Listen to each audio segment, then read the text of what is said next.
আসসালামু আলাইকুম রহমতুল্লাহ।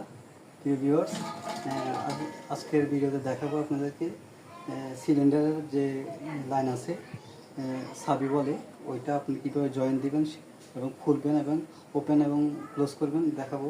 মানে এটা খুলবেন কীভাবে লাগাবেন দেখাবো। কাছে নিয়ে আসুন। এটা দেখেন, এখানে জয়েন আছে, ঠিক আছে। এই যে কালো যে সাবিটা আছে সেটা আপনার আপনি নিচ থেকে উপর দিকে ইয়ে করবেন, খুলবেন এইভাবে খুলবেন। খুলে গেছে, ঠিক আছে। এই চাবিটা দেখেন, এটা যখন জয়েন থাকে তখন এটা এভাবে থাকে, ঠিক আছে। যখন আপনার এটা খুলবেন তখন চাবিটার আগে এভাবে ঘুরে দিবেন। ঘুরে দেওয়ার পরে এটা লুজ হয়ে যাবে, আপনার খুব সহজে আপনি তুলে ফেলতে পারবেন, ঠিক আছে। এখন আবার জয়েন কীভাবে দিবেন, এই চাবিটা আপনার এটা যেভাবে আছে আপনার চাবিটা এভাবে লাগাই দিবেন।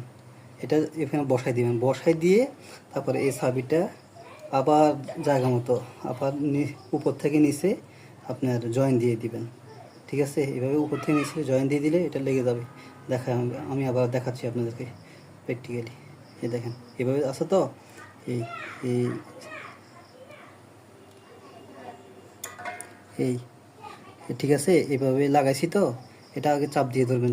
ধরে এই যে চাবিটা আছে, কালো চাবিটা আছে, এটা উপর থেকে নিচের দিকে এই ঘুরে এভাবে লাগাই দিবেন, ঠিক আছে। ঘুরে এভাবে লাগাই দিবেন, দেখবেন। এই দেখেন এখন লিক করতেছে, ঠিক আছে। এটা আপনার লেগে গেছে, এখন আর কোনো টেনশন নেই, ঠিক আছে। এখন আমরা পরীক্ষিত দেখব চুলা ধরা কি না। বিসমিল্লাহ। হ্যাঁ, জ্বলতেছে, ঠিক আছে, দেখছেন। ওকে।